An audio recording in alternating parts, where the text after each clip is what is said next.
that's usually the pickup, we'll call pickup line. It's usually the I have to. Years later, we made the movie. Which in Hollywood is very, very fast. Yeah, it's like normal. And then, so not too long after that, I had sent the script to Bill to act in the movie, and I got a great call from the agent saying, hey, you know, Bill would like to throw his hat into the ring to direct. And I said, great, I don't care what he says from this point forward, he's hired. And I just couldn't believe I was going to get to actually have a conversation with William H. Macy, which was kind of life-changing.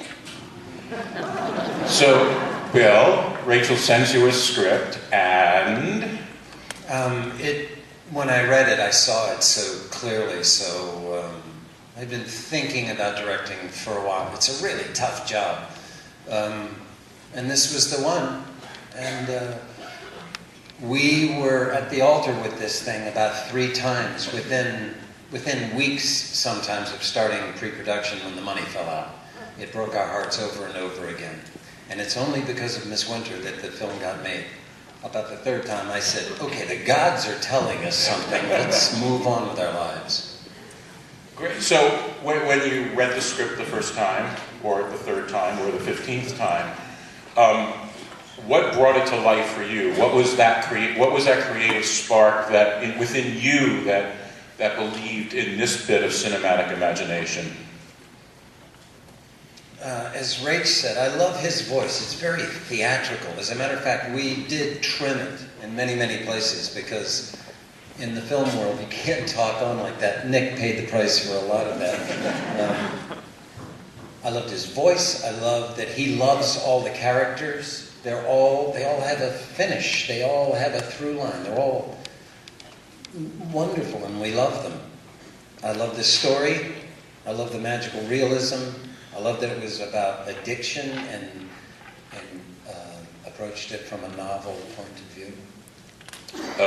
Nick, this is a gothic tale. It's a long way from Jurassic World. So what enticed you? How were you enticed? What was that process? Well, I came on relatively late in the process, especially comparatively to Rachel, who's sitting on this thing for 10 years. I read this script, and it was brilliant and bizarre and crazy and just this roller coaster, and I was like, this is either going to be incredible or this is going to be incredible. So I had to just and I sat down with Bill in LA, and we sort of talked about the story and the script, and before I knew it, we were down in Savannah and shooting this thing. So yeah, I came on pretty late compared to everyone else, but it was. I think it goes back to the script, really. And what was it, Bill? By the way, it was so much fun. I was sitting beside Nick as we watched this thing, and I loved where I'd feel him tense up. And he'd go, "Oh, I hate this moment. Why did I do that?" And I'd see it never gets 1-year-old watching it. Yeah, I love watching yourself. Oh, it's a trial. What enticed you to ask Nick to play the role? I watched a bunch of his films, and we met, and he was sober. Right? Relatively, yeah. I had actually seen Boardwalk Empire. You'd done an episode of Boardwalk Empire, and which is sort of close to my family's heart. And he blew me away. I was like, wait, who is this kid who's like stealing the scenes from Steve Buscemi and Charlie Cox? It was like, it kind of had to be Nick. You're a scene stealer. You should see that Boardwalk Empire. I mean, he's magnificent in that. What a great punchline to that little arc he played there. So I'll ask all of you, because Bill, you mentioned it, the theatricality of the work itself. I mean, at times we think we're watching a Tennessee Williams play come to life in this moment. That language is challenging directorially, producerially, from an acting point of view. Maybe each one of you can talk about the language of the play and how what you use to inspire each one of the elements to bring it to life. I've always felt that the writer does his job, or her job. The director doesn't really need to do a lot of that. It either sings or it doesn't. And the second we started to work on it, Nick and I read some scenes way back at my house, and you could tell it was going to work. We all learned the lines really well. That helps. Knowing the words you mean is useful in the process. I wish I'd done it earlier in my career. Maybe things would have worked out better for you.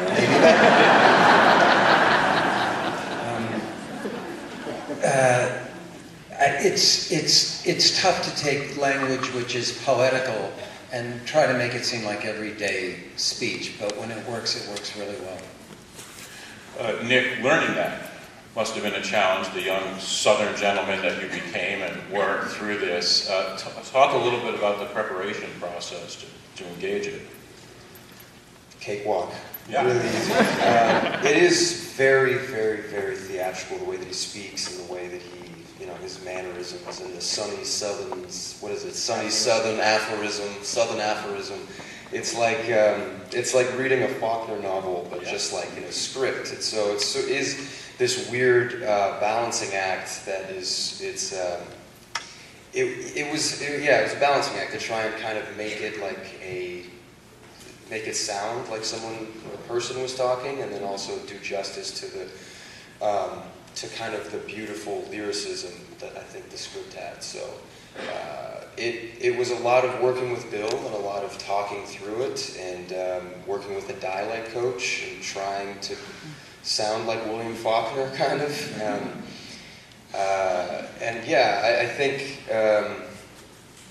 I think Taylor's mannerism of speaking is very much informed by his family, because there are all these writers and these kind of literary types, and so I think he just tries to kind of mimic that, for better or worse. I am a son of the low country, it begins. Was that the first line of the script? It was. Yeah. Because you had me at that moment. I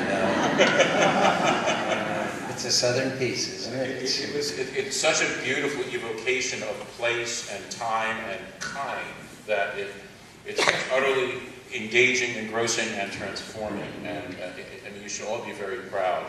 It's interesting that you had the rest of the cast was so very amateur. These people who have no experience. Bill Fichtner really knocked me out in the screening. The doctor.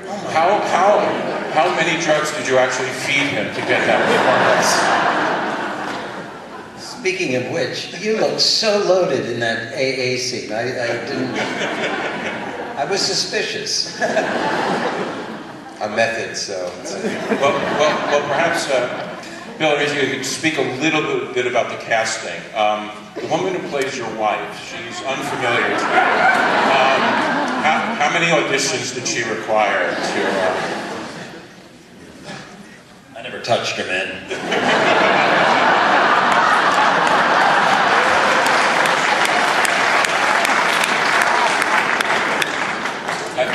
I thought it was. I've never seen Rosario Dawson like this before. What an extraordinary performance she offers, and boy, was that a bold choice and a powerful one. And Rachel, can you talk a little about the process of how this extraordinary cast came together? We all found God and prayed. We had an amazing casting director, Mary Vernew and Venus Kanani, and they stuck with us for a very long time. And, we never had trouble casting the film. We had trouble, financing and keeping these together. We had actresses attached who would get pregnant and, whatever we push. And everybody knows, I know that there are other hardworking producers out here, and you just kind of can't give up. But it's weird. It's a cosmic thing, and things we like to say fall together the way they're supposed to come together. And at this point, it is impossible to imagine anyone other than Nick and Rosario doing this movie. And I obviously we remember where we were when we were standing there. We're filming certain things. The AA meeting when we really first meet her, and she's talking about her experience. And I thought the same thing. I don't think I've ever seen her do something like that before, and it was really thrilling. And of course, if you can ever get Kathy Bates in a movie, you should sell a member of your family to make it happen. And whose inspired choice was it to cast Rick Fox in the film? I mean, go to the NBA and... That was me. He did an episode of ER, and we got on... Not ER. Shameless. It's required in ER. Of Shameless, and we got on like a house of fire. And I called him up, and he said, yeah. So you have this extraordinary family in this film. Your mom and dad were played by two notable actors, and your brother Grant. Talk a little bit about the process of becoming a member of that family, and what the experience preparing for it was like, and what rehearsal might have been like, etc. Well, I think that part of the story is Taylor becoming a part of the family, finally, after years of feeling like he was on the outside or didn't really fit in. And then, it was sort of, part of the it was part of the character arc, if you will. And the rehearsal process, we did the dining or the dinner scene a number of times. We did that quite a bit because there was just a lot of movement and dialogue and just stuff going on the whole time. Have you ever dived over a table before? That was the first.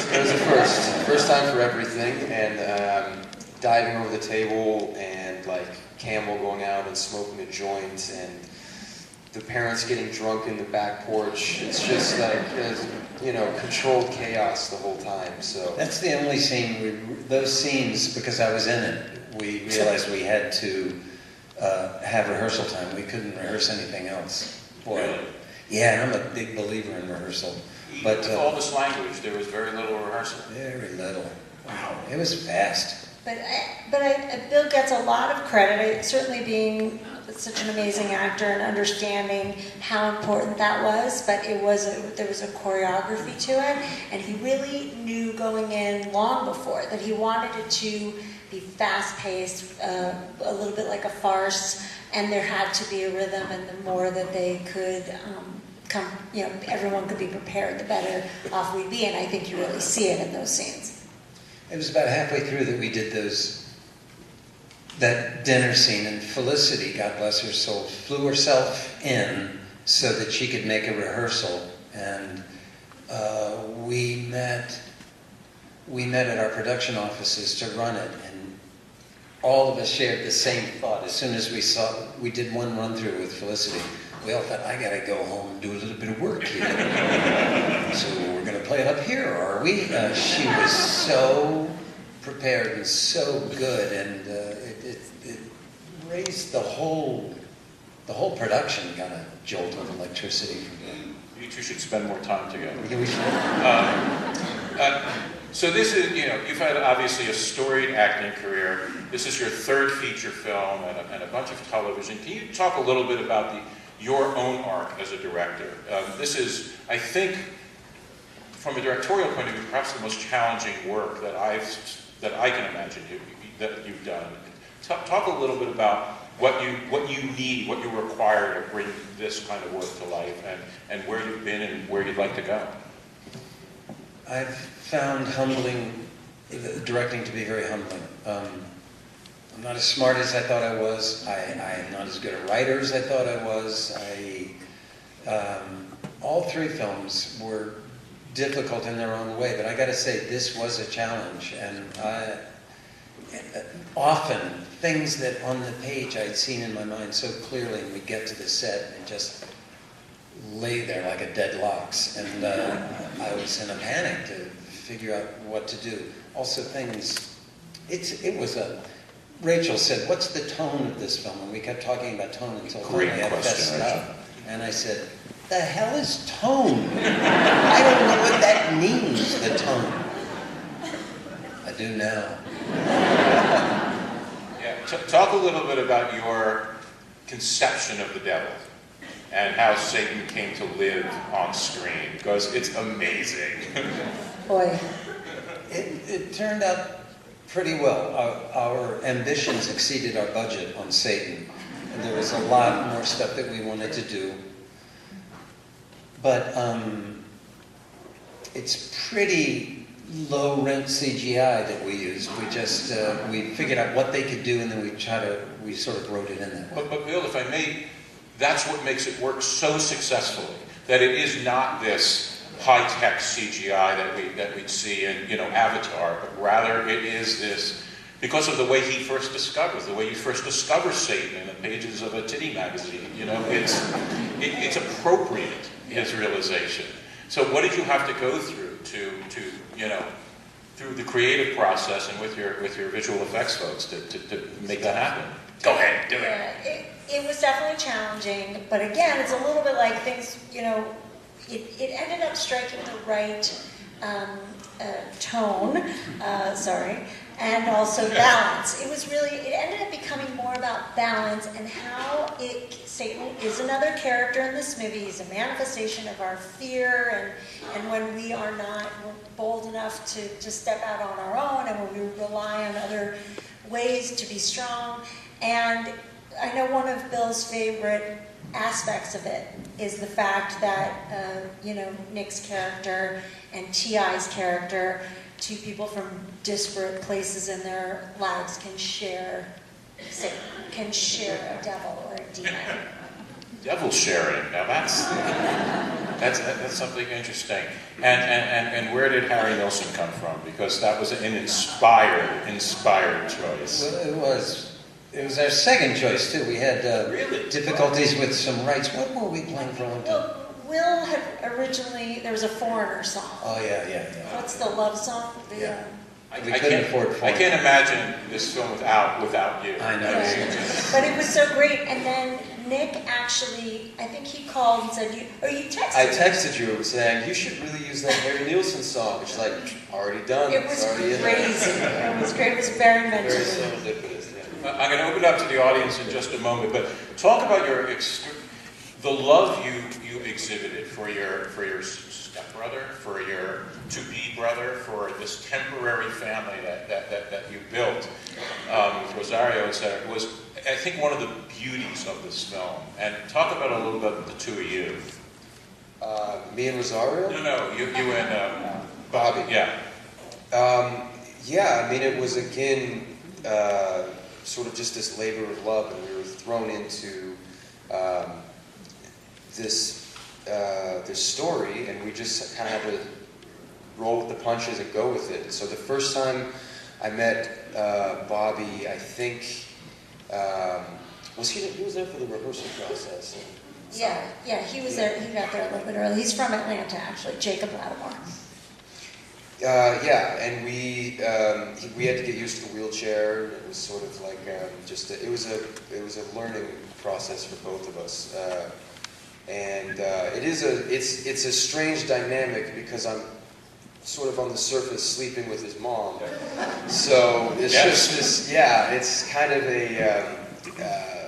I don't know how you would classify it exactly, whether it's a friendship or us being stepbrothers or God knows what else. But to me, the film collapses without that relationship, and it was so beautifully rendered by both of you. I mean, yes, you're sitting with his mom, but you're also his peer. You guys are essentially the same age, and the love that you offered and the love that he both received and then started to give back, I think is just one of the absolute precious joys of this movie. And it's a credit to you and to Bobby. Will's final thing with the lines in the sand from the wheelchair, and then the wheelchair, and then carrying his brother. It really is. Perhaps there are some questions out here. Any hands? Anything you'd like to know? Yes, right there, sir. Okay, so what was your favorite scene and why? Why don't we start with Rachel? Good. You know, I'm going to cheat, and I'm going to do two. I love when she comes to brunch with Bobby. That's just amazing. Yeah.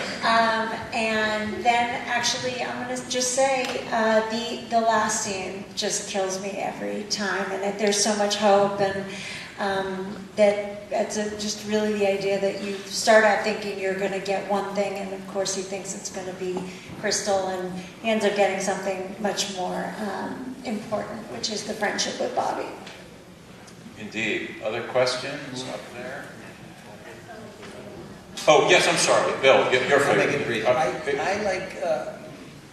like the scene where they all pull up at the hospital. It's a highlight. I mean, it cannot be dissected because it makes no sense that everyone just pulls in front of the hospital. And what was Campbell doing there? I mean, Exactly. Did you storyboard that? oh, grow up.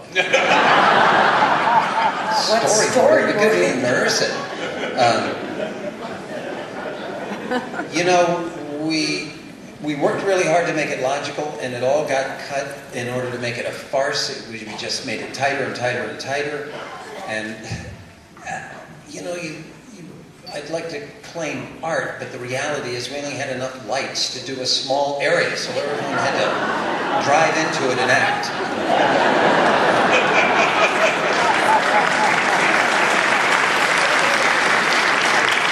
But you got two choices with an audience. You can either go through the steps and explain it and sell it logically, or you can just shove it down their throats. And I chose to just shove it down your throats. This is what you're going to get, so go with it. It is joy. Nick? I really liked the scene where the first time you kind of meet the family and you see the family dynamic, just the kind of beautiful dysfunction of that, where they're reading the poem and they're talking over one another. And Taylor goes, "I was in AA, you're not an alcoholic," and just sort of, I loved the just total dysfunction in that family. Sound guys hate it, but I love it when people talk over each other like that. It's great. Often told us it was possible. You know? Other questions? Yes, right here. Hi, this is for Bill. And I have to tell you, you're a perfect loser in Shameless. And I adore how bad to the bone you are in that show. So how do you feel about playing that kind of character versus playing this kind of character? I love Frank Gallagher. I'm his best friend.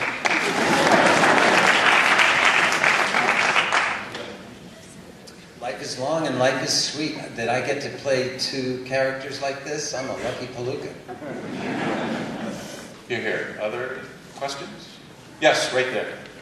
My question is in reference to what you guys were talking about when you said the controlled chaos of the scene at the dinner, especially. I'm wondering if there was some intention If in reference to like older movies where scenes were equally chaotic, like maybe from What's Up Doc or Philadelphia Story, where dialogue, like you said, overdressed each other. So she'd like to know if you took inspiration from other frantic, chaotic, controlled chaos scenes in other films for the dinner scene or brunch scene. For me, I took it more from the theater. When you see a farce on stage, not just a Fado farce, but just any broad, even Neil Simon, sometimes it goes at that pace, and I think that's what Will Aldous intended. It's interesting to get chaos like that. It has to be so controlled, and a lot of the chaos has to be built in the cut and in the camera. It's interesting to watch something like that get shot. Do you feel that as a director that was part of your main task, is delivering that dialogue that way? Absolutely. It had to come at a pace. It had to be thrown away because it's precious in a way, you know. He's really literary. So my oldest daughter is now going to a performing arts high school, and she kept asking me about acting. And I finally realized I had to talk to her, and I said, "Okay, this is it. It's got to sound like you're really talking." The end. That's it. We had to do the style and make it sound like we were talking, and it's a challenge. And you who are such a master of Mamet, where every beat, every syllable is essential. I mean, you're able to bring that experience to moments like that, where the tempo and pacing and pauses within the dialogue are so very important. Bravo. Yes, right here. My question is for Rachel. It's really inspiring to see successful female filmmakers here, and I was wondering if you had any advice for potential successful female filmmakers. So the question is praising a successful female filmmaker, and if you have any advice.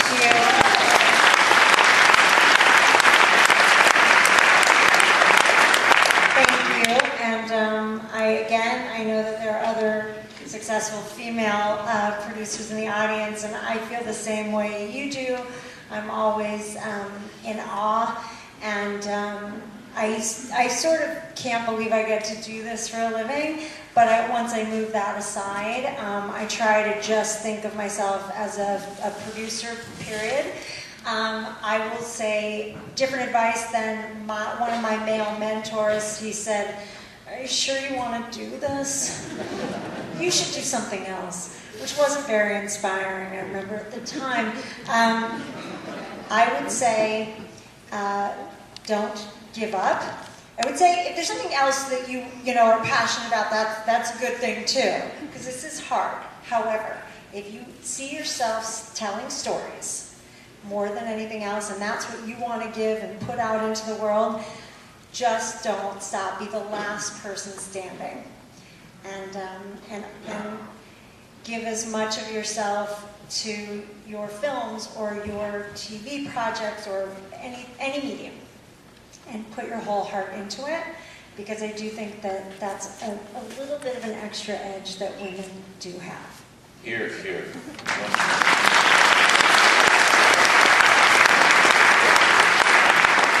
Yes, sir, up in the balcony. Hey, this question's for Bill. I was wondering if you could just say a little bit more about this film's take on addiction and sort of how it puts it in a different light. The question is about the film's take on addiction and how this film represents it. The punchline is it's all fear, and that rings true to me.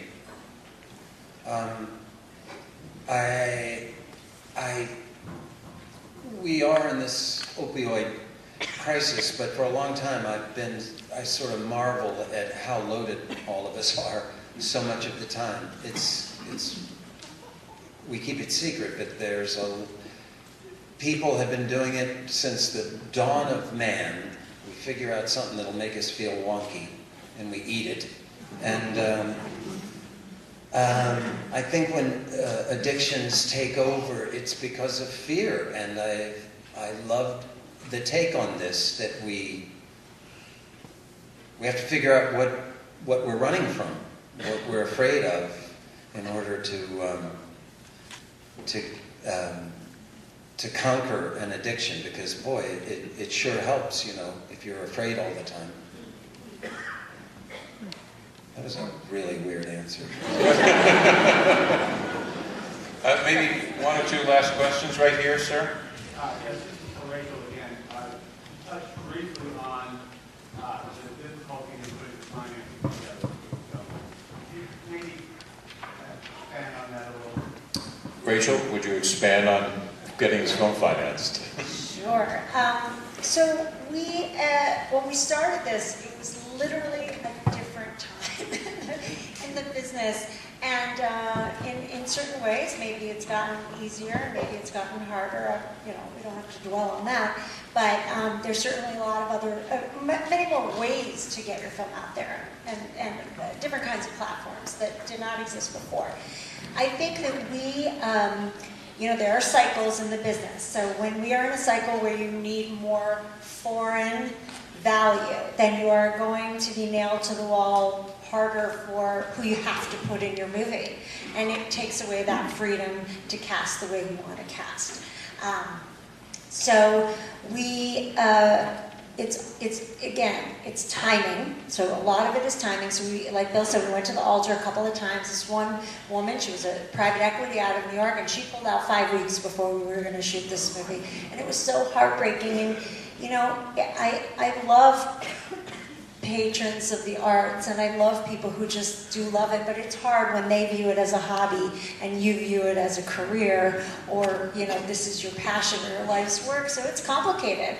So we all need each other, but at the end of the day, it was about finding the right partners. Great Point Media, they loved this movie in a way that took us back to a totally traditional form of financing. We simply said, okay, and they took it over. They own it, and they got behind us, and they gave us enough money, basically, to make the movie, and they just believed. And so part of it is really making sure you're getting into bed with the right people who are going to be with you till the end. And I think as I've gotten older and gone through, I've been able to tell the difference. That first mentor did say, you lie down with dogs, you get up with fleas. So I do remember that he did tell me that. And we definitely were laying down with dogs a couple times on this movie. Wow. We'll take one last question. Yes, the two of you. Were there a couple scenes that you ended up cutting from the... Did you? Were there a couple scenes you ended up cutting from the final product that we might see on the DVD? We did cut a bunch of scenes. That was sobering. I flatter myself that I'm pretty good at looking at a script and deciding what's essential and what's not. I was wrong in a lot of this. We didn't cut an unusual amount, but we did various cuts of this thing to figure out where to pick it up and where we needed to slow down. Anything? But it almost felt like, I mean, again, we didn't have the luxury of shooting a bunch of stuff we didn't use. I feel like it was more about cutting parts of scenes or moments that we thought, oh, this is really going to make this scene. And then you're like, oh man, that didn't work at all. So I think it was more portions of stuff that we shot. Compared to most films, what you see is what we shot. We didn't get to shoot, it wasn't Woody Allen where he shoots 3 films and chooses the one he likes. Nick, will you now just get a slew of Southern Gothic gentlemen as casting offers? You should. I hope so. Yeah, I don't know. This could be my new typecast. So you might be hearing a lot of Taylor Ogburn in the coming years. Well, there you go. Well, Nick, Bill, Rachel, you prove yet again that cinema is an art form made by artists, and we thank you. And you know, God bless for bringing this to life on screen.